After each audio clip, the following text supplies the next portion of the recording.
अभी मैं एक और हमारे साथ खड़े हैं साहब, इनको भी चोट लगी है। मैं चाहूँगा कि इनके जो अभी भी ब्लड है वो ना दिखाएं शर्ट पे, और इनसे ज़रा बात कर लेते हैं कि इनके साथ ये सब क्या हुआ। आप ज़ख्मी कहाँ पर हुए? ये मार रोड पर हुआ। क्या हुआ, क्या था? शल उन्होंने सामने से मारे हैं। सामने से मार रहे थे? सामने से मार रहे थे। तो आपने उन्हें कहा या वो खुद से शुरू हो गए? यकदम ही उनने शुरू किया है। मैं तो बच्चों को पीछे कर रहा था। जब मेरे पर हमला हुआ है उससे बाद जो है ना, बच्चा हमारा शहीद भी हुआ है और लोगों को भी ज़ख्मी किया है, ताकि बड़ा तो रह नहीं गया था। उन्हें सबसे पहले मुझ पर वार किया है। मैं खुशकिस्मत हूँ कि खान साहब के लिए मेरा खून सबसे पहले हाज़िर हुआ है। बिल्कुल, ये हमसे कह भी रहे थे, पहले सुबह मेरी इनसे मुलाकात भी हुई थी और ये कह रहे थे कि ये तैयारियां कर रहे हैं लेकिन हम भी खून देने के लिए आए हैं। और ये बिल्कुल, ये आपको मैं बताऊं, इतने ये मोहब्बत करने वाले लेकिन जज्बाती लोग हैं खान साहब के नाम पर। और जिस हालत में आज मैंने इनको देखा है सारा दिन, जिस तरह बार बार पुलिस के साथ स्कफल्स और ये सब कुछ हुआ है, मुझे मतलब मेरे पास अल्फाज नहीं है कि मैं वो बयान कर सकूं।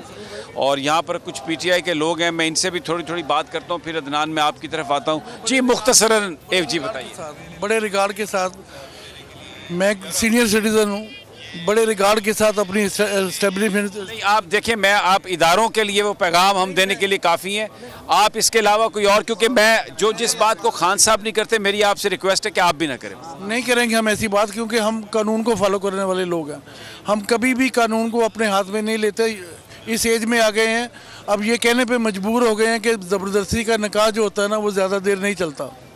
ज़बरदस्ती का, बड़ी अच्छी आपने बात कही कि ज़बरदस्ती का निकाह ज़्यादा देर नहीं चलता। और एक और बात, ज़मान पार्क में इमरान खान साहब तो ज़रूर रहते हैं, लेकिन यहाँ पर और भी बहुत सारे लोग रहते हैं। अभी एक इंतहाई बड़े संजीदा और बड़े रीज़नेबल, बड़े ग्रेसफुल शख्सियत अभी मेरे पास आई, साथ थी। उन्होंने कहा कि आप प्लीज़ आईजी साहब से ये कहें कि हमें अपने घरों में आने की तो इजाज़त दे दें। ये पूरा इन्होंने इस तरह से घेरा हुआ है इसको, ज़मान पार्क को, कि किसी को आने नहीं देते।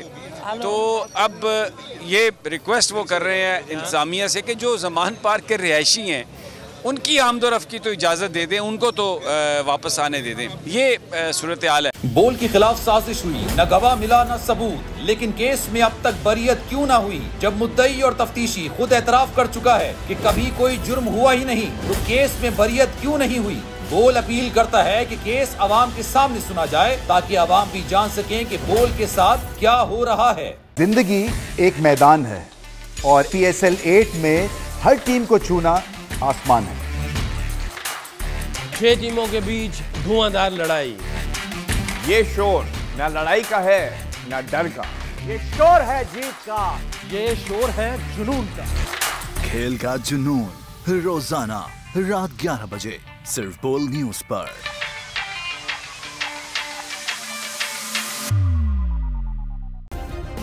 सब्सक्राइब करें और बेल दबाएं ताकि कोई खबर रह न जाए।